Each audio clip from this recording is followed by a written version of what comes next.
ایک اللہ والے کے پاس ایک بندہ بیٹھا تھا. حضرت کوئی دکھ ہیں، مسائل ہیں، اور دوسرے لفظ میں اپنی طرف سے بیان کر رہا ہوں آگے کہ حضرت دکھ مسائل اتنے ہیں کہ کتاب بھر جائے. زندگی میں ناکامیاں، مشائل، مشکلات، پریشانیاں، دکھ ہیں. کوئی آپ شفقت فرما دیں، کوئی مہربانی فرما دیں. تو شیخ نے فرمایا ایک کام کر، 40 پردیسیوں کو جمع کر. 40 پردیسیوں کو جمع کر اور ہو مخلص، اور ان سے دعا کرا، ان سے دعا کرا.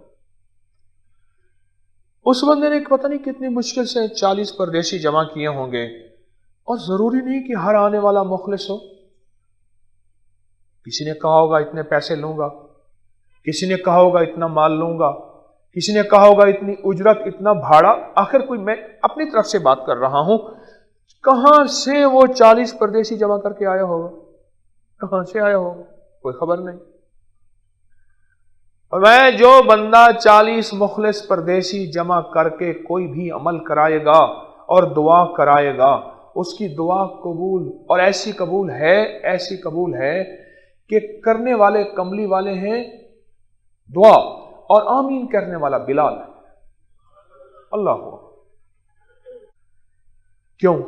پردیسی کی دعا قبول، پردیسی کی دعاؤں پہ آمین فرشتے کہیں، اور پردیسی کے ساتھ رب کی کریمی اتنی، رحمت اتنی، شفقت اتنی کہ میرا اللہ کہتا ہے پردیسی تیری دعا جو ہے نا، میں ایسا کروں گا، قبول تو ہے، میں تیری فرض نماز بھی آدھی کر چکا.